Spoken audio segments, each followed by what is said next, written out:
അതെ, ഞാനൊരു കാര്യം പറയാൻ വേണ്ടി വന്നതാട്ടോ. എനിക്ക് 2 ദിവസം മുന്നേ ഒരു പെൺകുട്ടി മെസ്സേജ് അയച്ചിട്ടുണ്ടായിരുന്നു, ഹാത്തിമ ഹുസൈൻ എന്ന് പറഞ്ഞിട്ടുള്ള ഒരു ഐഡിയയിൽ നിന്നും. അങ്ങനെ ഞാൻ ആ മെസ്സേജിന് റിപ്ലൈ കൊടുക്കാണ്ട് വെച്ചതായിരുന്നു. അവൾ മെയിനായിട്ട് എടുത്തിട്ടുണ്ടായിരുന്നത് എൻ്റെ സ്റ്റോറി എനിക്ക് തന്നെ ഷെയർ ചെയ്തിട്ട് എന്താണ് ഭ്രാന്താണോ എന്നൊക്കെ പറഞ്ഞ് മെസ്സേജ് അയച്ചു. ഞാൻ അതിലോട്ട് വല്ല മൈൻഡ് ഓവറായിട്ട് കൊടുത്തില്ല. അങ്ങനെ ഇരിക്കെ രാത്രി അറിയാതെ കൈ തട്ടിയിട്ട് ഒരു മിസ് കോൾ അങ്ങോട്ട് പോയത്. ജസ്റ്റ് വീഡിയോ കോളാട്ടോ പോയത്. അപ്പോഴേക്കും ഞാനത് കട്ടാക്കി. കാരണം കൈ തട്ടി 1 സെക്കൻഡ് മാത്രമേ അത് റിങ് ചെയ്തിട്ടുള്ളൂ. അപ്പോൾ അതിൻ്റെ ശേഷം ഞാൻ റിപ്ലൈ ഒന്നും കൊടുത്തിട്ടില്ല. അങ്ങനെ മോർണിംഗ് അവൾ എനിക്ക് മെസ്സേജ് ചെയ്തു, എന്തിനാ എന്നെ വിളിച്ചത്? അപ്പം സോറി, കൈ തട്ടിപ്പോയതാണെന്ന് പറഞ്ഞ് ഞാൻ സോറി പറഞ്ഞു. അതിനുശേഷം പിന്നെ ആ പെൺകുട്ടി എന്നോട് കുറച്ച് വോയിസ് റെക്കോർഡുകൾ എനിക്ക് വിട്ടുന്നു. ജസ്റ്റ് ഒന്ന് അത് കേട്ട് നോക്കിട്ടോ. അത് കേട്ടതിൻ്റെ ശേഷം ബാക്കി ഞാൻ പറയാം. യൂട്യൂബിൽ ഒരു ദിവസം പറഞ്ഞ ഡയലോഗ് ഉണ്ട്. ഏതൊരു പെണ്ണിട്ടാ, ഏത് പെണ്ണെന്ന് എനിക്കറിയില്ല, ഏതൊരു പെണ്ണ് ദിവസം വേറെ വേറെ ഐഡിയിൽ നിന്ന് ഇങ്ങനെ മാറിയിട്ട് നീ വരുന്ന ലൈവ് ചാറ്റിൽ വന്നിട്ട് ഓരോ കമൻറ്റ് ഇടും. അപ്പോൾ അതിൽ പറഞ്ഞൊരു കാര്യമാണ്, എന്നിട്ട് അവൾ പാതിരാത്രി അവൾ ദിവസം കിടന്ന് എനിക്ക് വീഡിയോ കോൾ ചെയ്യുന്നു. അതുപോലെ എനിക്ക് ഈ വീഡിയോ കോൾ രാത്രി വരുമ്പോൾ എനിക്ക് എന്തോ ഒരു ബുദ്ധിമുട്ടുണ്ടാവും. അതെന്താ ചിന്തിക്കാത്തേ? നിൻ്റെ പോലെ തന്നെ അല്ലേ? പിന്നെ അതുപോലെ തന്നെ ഉമ്മയുടെ അടുത്തൊക്കെ എനിക്ക് നീ ഉണ്ടാവുക. അപ്പോൾ കോള് നിന്റെ ഫോണ് ആരാന്നുള്ളത് കറക്റ്റ് പറഞ്ഞു കൊടുക്കും അത്രേ. അങ്ങനെയൊക്കെ നീ പറഞ്ഞില്ലേ ഇല്ലേ? എന്നിട്ട് നീ എന്തീ കാണിച്ചു കൂട്ടിയത്? അതെനിക്ക് ചോദിക്കാറുള്ളൂ. ഞാൻ നിങ്ങളെ അറിയില്ല, പക്ഷേ ഞാൻ നിന്റെ മറ്റേ ആ വോയിസ് കോള് വെറുതെ ഇങ്ങനെ ഇടുന്നത് അതെനിക്ക് രസമായി തോന്നിയപ്പോൾ ഞാൻ ജസ്റ്റ് നേരം പോക്കിന് വേണ്ടിയിട്ട് നിന്നെ ഫോളോ അടിച്ചതാണ്. അതിന് നീ പിന്നെ ലൈവ് ചാറ്റിൽ വന്നപ്പോൾ അതിൻ്റെ നോട്ടിഫിക്കേഷനും എനിക്ക് വന്നായിരുന്നു, നീ ലൈവ് ചാറ്റിൽ വരുന്നുണ്ടെന്നുള്ളത്. പക്ഷേ നീ പിന്നീട് നിന്റെ ഒരു ഫോട്ടോ ലൈവ് ചാറ്റിലിടില്ലേ, ഡ്രസ്സ് ഇല്ലാത്തത്, അത് കണ്ടോളൂടി. നിന്നോടുള്ള ഒരു മതിപ്പ് പോയടാ. നാണല്ലല്ലോ ബ്രോ ഇങ്ങനെയൊക്കെ ഈ സ്റ്റോറിയൊക്കെ ഇടാനും ഫോട്ടോ ഒക്കെ. അവനെ ഒന്നില്ലെങ്കിലും ബോഡിയൊക്കെ മറ്റുള്ളവരെ കാണിച്ചുള്ള ഫോട്ടോ അല്ലേ ഇത്. നീ എന്തൊരു കൈ കൊണ്ട് ഇങ്ങനെയൊക്കെ വെച്ച് നക്കുന്നത് മറിച്ചിരുന്നവരെയൊക്കെ നാണെന്താ?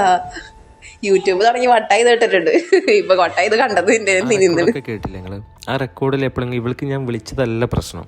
ഇവളറിയാണ്ട് കോൾ വന്നതിന് ഞാൻ സോറി പറഞ്ഞ് അവിടെ തീർന്ന വിഷയമാണ്. ബട്ട് അവളത് എടുത്ത് വീണ്ടും വന്നത് എന്തിനാ വെച്ചാൽ അവൾക്ക് ഒന്നാമത് എന്നെ നാണം കെടുത്തണമെന്നുള്ള ഒരു ലക്ഷ്യം അവളുടെ മനസ്സിലുണ്ട്. പക്ഷേ എന്തോ ഭാഗ്യത്തിന് ഞാൻ അവളായിട്ടുള്ള എല്ലാ ചാറ്റും സ്ക്രീൻ റെക്കോർഡ് എടുത്തിട്ടുണ്ടായിരുന്നു, അവളുടെ എല്ലാ വോയിസും സ്ക്രീൻ റെക്കോർഡ് എടുത്തിട്ടുണ്ടായിരുന്നു. ഇവൾ ഓൾമോസ്റ്റ് എനിക്ക് യൂട്യൂബിലൊക്കെ കമൻറ്റ് ഇട്ടിട്ടുണ്ട്, പക്ഷേ ഞാനത് മെയിൻ്റെ ഓവറാക്കിയിരുന്നില്ല. അതേപോലെ ലൈവിൽ വരുമ്പോഴും ഈ പെൺകുട്ടി കമൻറ്റ് ഇടുമ്പോഴും ഞാനത് വായിക്കാറുണ്ടായിരുന്നില്ല. അതിൻ്റെ ഒരു പ്രോബ്ലം ഈ പെൺകുട്ടിക്ക് ഓൾറെഡി ഉണ്ടെന്ന് എനിക്ക് അതിൽ നിന്ന് മനസ്സിലായി.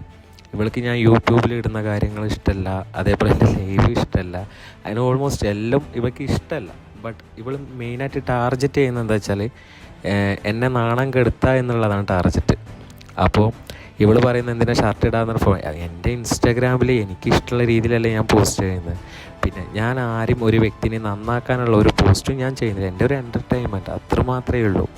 ഈ റൊമാൻസിൻ്റെ വീഡിയോസ് ചെയ്യുന്നത് അതൊക്കെ എൻ്റെ ജീവിതത്തിൽ നടന്നു പോയ കാര്യങ്ങൾ ഞാനത് റീക്രിയേറ്റ് ആയിട്ട് ചെയ്യുന്നു മാത്രം. പിന്നെ ഇൻസ്റ്റാഗ്രാമിൽ നിന്ന് ഞാൻ എല്ലാവർക്കും മെസ്സേജിന് റിപ്ലൈ കൊടുത്താൽ തന്നെ അത് അത്ഭുതമാണ്. കാരണം എനിക്ക് ജാടെ അഹങ്കാരം ആയതുകൊണ്ടല്ല, പിന്നെ ആരോട് ചാറ്റ് ചെയ്യാനും കാര്യമായിട്ടൊന്നുമില്ല. അതുകൊണ്ട് ആർക്കും ഞാൻ മെസ്സേജോ റിപ്ലൈയോ കാര്യങ്ങളൊന്നും ചെയ്യാറില്ല. അതെൻ്റെ ലൈഫിൽ നടന്ന വിഷയമാണ്. ബട്ട് ഇത് കഴിഞ്ഞതിന് ശേഷം ഞാൻ ആ പെൺകുട്ടീൻ്റെ ചാറ്റ് ഒന്നും കൂടി നോക്കി. അപ്പോഴേക്കും അവളെ എനിക്ക് അയച്ച മെസ്സേജ് മാത്രം അവൾ ഡിലീറ്റ് ചെയ്തിട്ടു. എന്നിട്ട് ഫസ്റ്റ് കിടക്കുന്നത് ഞാൻ വീഡിയോ കോൾ ചെയ്ത എൻ്റെ ചാറ്റ് മാത്രം കിടക്കണം. ഭാഗ്യത്തിന് ഞാനത് സ്ക്രീൻ റെക്കോർഡ് ചെയ്തത് കൊണ്ട് മാത്രം എനിക്ക് ഇതിൻ്റെ സത്യം മനസ്സിലായി.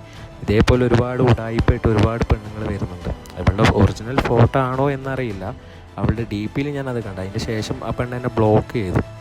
അപ്പോൾ അവൾക്കറിയാം ഞാനിത് സ്റ്റോറി ഇടും പോസ്റ്റ് ഇടും എന്നുള്ള അവൾ ഇങ്ങോട്ട് തന്നെ പറയുന്നുണ്ട്. പോസ്റ്റ് വഴിയാ നീ എന്ത് വഴിയെങ്കിലും അയക്കി, എനിക്ക് യാതൊരു പ്രശ്നവുമില്ല. ഞാൻ ലൈവ് ചാറ്റിലേക്ക് വരാനും പോണില്ല നിന്റെ. പിന്നെ നീ അവിടെ കിടന്ന് പറഞ്ഞു എനിക്കിപ്പോൾ തോന്നുന്നു. പിന്നെ ഞാൻ ഉള്ള കാര്യം തന്നെ പറയണേ, അത് ആരായാലും പറയും. നീ നിന്റെ ഇത്താളോ നീ നിന്റെ പെങ്ങളോടോ ആരോടെങ്കിലും ചോദിച്ചു നോക്കും, ഇവരെന്നെ പറയുള്ളൂ. നീ പോസ്റ്റ് ചെയ്തോ, നീ ഇൻസ്റ്റയിലിട്ടോ, യൂട്യൂബിലിട്ടോ, ഇങ്ങനെയൊക്കെ പറയുന്നുണ്ട്. അപ്പോൾ ഇവൾ വേറൊരു ലക്ഷ്യം വെച്ച് വന്നാന്നുള്ള കാര്യം കൂടി മനസ്സിലായി. കാരണം ഒന്നെങ്കിൽ ഇവൾ ആരെങ്കിലും പറഞ്ഞയച്ചത്, അതും അല്ലെങ്കിൽ അസൂയ കാരണം കൊണ്ട് വന്നത്. പക്ഷേ എല്ലാവരോടും കൂടി ഒരു കാര്യം പറയാം, ഞാൻ നിങ്ങളെ ആരും ദ്രോഹിക്കാനായിട്ട് ഞാൻ ആരുടെ ലൈഫിലും വരുന്നില്ല. അതേപോലെ ആരും എൻ്റെ ലൈഫിൽ ഇങ്ങോട്ടും വരരുത്. കാരണം ഒരുപാട് പ്രശ്നങ്ങൾ നേരിട്ടിട്ട് ഇപ്പോൾ എല്ലാ പ്രശ്നങ്ങളും ഒരു ഒത്തുതീർപ്പ് എന്നുള്ള രീതിയിലൊക്കെ ആയിട്ട് ഇപ്പം പുതിയൊരു ജീവിതം തേടിക്കൊണ്ടിരിക്കുന്ന സമയമാണ്. അപ്പോൾ പുതിയ പുതിയ പ്രശ്നങ്ങൾ ഉണ്ടാക്കാൻ വേണ്ടിയിട്ട് ആരും എൻ്റെ ലൈഫിലോട്ട് വരണ്ട. മാന്യമായിട്ട് മെസ്സേജ് തന്നാൽ മാന്യമായിട്ട് റിപ്ലൈ ഞാൻ ഉറപ്പായിട്ടും തരും. എനിക്ക് അറിയാതെ പോയ ഒരു മിസ് കോൾ, അതിന് ഞാൻ സോറി പറയുകയും ചെയ്തു. ഒരു സെക്കൻഡ് പോലും ആ കോൾ റിങ് ചെയ്തിട്ടില്ല. നിങ്ങൾ ജസ്റ്റ് ഒന്ന് നോക്ക്, ആ സ്ക്രീൻ റെക്കോർഡിലൊന്ന് നോക്കണം. അറിയാതെ പോലും എൻ്റെ ഇത് പോയിട്ടില്ല. പക്ഷെ ആ പെൺകുട്ടി വേറെ എന്തെല്ലോ ആണ് പറയുന്നത്. ഈ ഞാൻ വലിയൊരു യൂട്യൂബറാണെന്ന് ആരോടും പറഞ്ഞിട്ടില്ല. ഞാൻ വലിയൊരു ഫേമസ് ഇൻഫ്ലുവൻസറാണെന്നും ആരോടും പറഞ്ഞു. ഒരു റൊമാൻസായിട്ട് വീഡിയോസ് ചെയ്യുന്നുണ്ട്, അത് നിങ്ങൾക്ക് ഇഷ്ടമാവുന്നുണ്ട്, നിങ്ങൾ അതിന് എനിക്ക് ലൈക്കും തരുന്നുണ്ട്, കമൻറ്റും തരുന്നുണ്ട്, മാഷാ അല്ലാഹ്. അത്രയേ ഉള്ളൂ. അതിൻ്റെ അപ്പുറത്തേക്ക് വലിയ എന്തെങ്കിലും ആണോ എന്നുള്ളൊരു ധാരണ എനിക്കില്ല. ഞാൻ എല്ലാവരോടും ഒരുപോലെയാണ്. അതിനി പെണ്ണാണെങ്കിലും ആണാണെങ്കിലും കുട്ടികളാണെങ്കിൽ പോലും ആരാണെങ്കിൽ പോലും എല്ലാവരോടും ഒരുപോലെ തന്നെ ചെയ്യുന്നത്. അതുകൊണ്ട് ഈ വോയിസ് റെക്കോർഡും കാര്യങ്ങളൊക്കെ ഒന്ന് മാക്സിമം നിങ്ങളൊന്ന് കേൾക്കാൻ നിനക്ക് തെറ്റിപ്പോയിട്ടാ, നിനക്ക് മാറിപ്പോയതാ ഈ ചിന്താഗതി. പിന്നെ നിന്റെ സ്റ്റോറി എടുത്ത് അയച്ചത് എൻ്റെ ഒരു ഫോളോവർ ആയതുകൊണ്ട് മാത്രമാണ്, അല്ലാതെ നിന്നോടുള്ള മതിപ്പുകൊണ്ടോ നിന്നെ കെട്ടിയതുകൊണ്ടോ നിന്റെ പറയണില്ല അതുകൊണ്ടൊന്നല്ല. മനസ്സിലായടാ? നീ എന്തേലും കാണിക്കടാ. പിന്നെ ഞാൻ സ്റ്റോറിക്ക് ഇതാക്കി കമന്റ് ചെയ്ത് നിനക്ക് മെസ്സേജ് ബോക്സിൽ വന്നിട്ടുണ്ടെങ്കിൽ നീ അത് മര്യാദയായിട്ട് ഇതിൽ ഹെഡ്ലൈൻ ആയിരുന്നു. നീ രാത്രി 12 മണിക്ക് വിളിച്ചാൽ കോളില്ലേ, അത് ഞാൻ സ്ക്രീൻഷോട്ട് ചെയ്തിട്ട് എൻ്റെ സ്റ്റോറിയിൽ ഇടട്ടെ, എല്ലാവരും കണ്ടോളൂ. മതി. എനിക്ക് വാപ്പല്ല, അറിയില്ല അല്ലേ? പറഞ്ഞിട്ട് കാര്യമില്ല. എനിക്ക് വാപ്പല്ല ഉമ്മല്ല. ഞാൻ അനാഥാലയത്തിലെ പുത്രിയാണ് തിരുവനന്തപുരത്ത്. എനിക്കിപ്പോൾ എന്തോന്ന് സ്റ്റുപ്പിഡ് റാസ്കല്ലേ. ഇനി എനിക്ക് മേലെ രാത്രി 12 മണിക്ക് നിന്റെ വക വീഡിയോ കോൾ വന്നിട്ടുണ്ടെങ്കിൽ നിന്നുണ്ടല്ലോ യൂട്യൂബിലിട്ട് ഞാൻ പോയിരിക്കും. പിന്നെ ഇതിനുള്ള മറുപടി ഞാൻ എനിക്ക് പോസ്റ്റ് വഴി തരാം കേട്ടോ. അതുവരേക്കും വെയിറ്റ് ചെയ്യേ. ഇതിനുള്ള മറുപടി എനിക്ക് പോസ്റ്റ്. പിന്നെ ഞാൻ എൻ്റെ ഷർട്ട് ഇട്ട ഫോട്ടോ എനിക്ക് ഒരിക്കലും ഞാൻ അങ്ങോട്ട് അയച്ചു തന്നിട്ടില്ല. ഈ എൻ്റെ സ്റ്റോറിയിൽ നോക്കിക്കാണ്ട് കയറി വന്ന മെസ്സേജ് എന്നോട് മതിപ്പ് വെക്കുക എൻ്റെ അമ്മേൻ്റെ മോളറ്റാണോ ആണോ? ഈ എന്നെ കല്യാണം കഴിച്ചിട്ടൊന്നുമില്ലല്ലോ, ഞാൻ കല്യാണം കഴിക്കാൻ പറഞ്ഞേക്കണോ? ഇല്ല. ഈ ഇങ്ങോട്ട് മെസ്സേജ് അയച്ചു തന്നു. എനിക്ക് അത്രക്ക് മതിപ്പുണ്ടെങ്കിൽ എന്താക്കണ്ട്, നിങ്ങൾ ഒരാൾക്ക് മെസ്സേജ് അയക്കല്ലേ ചെയ്യണ്ടേ? എൻ്റെ സ്റ്റോറി എടുത്തുകൊണ്ട് എനിക്ക് ഈ മെസ്സേജ് ഇങ്ങോട്ട് അയക്കല്ലേ ചെയ്ത്. അപ്പോൾ അതിനുള്ള മറുപടി ഞാൻ ഇന്ന് ലൈവിലുമായിട്ട് പോസ്റ്റിലുമായിട്ട് ഞാൻ തരാം കേട്ടോ. മറന്നിട്ടൊന്നുമില്ല, തരാം എല്ലാത്തിനും തീർച്ചയായും. പിന്നെ ആരെയും നൗഫിൽ എന്നുള്ള എനിക്കറിയില്ല, എനിക്ക് തികച്ചില്ല. എൻ്റെ അസുഖത്തിനുള്ള മരുന്ന് ഞാൻ എന്തായാലും തരാം കേട്ടോ. അതിനുള്ള മറുപടി ലൈവ് ചാനലിച്ച് വരണം നിർബന്ധമൊന്നുമില്ല. പിന്നെ കൈ തട്ടി എന്നോട് ഇരുന്ന് സൊള്ളാനുള്ള നേരം കൊണ്ടൊന്നല്ല. പിന്നെ ഇതിപ്പോൾ എനിക്ക് അതിനുള്ള മറുപടി തരാനുള്ള സമയമില്ല. ഞാൻ തരാം, എനിക്ക് തരും, തരാതിരിക്കൊന്നുമില്ല, തികച്ച് ഞാൻ തരും.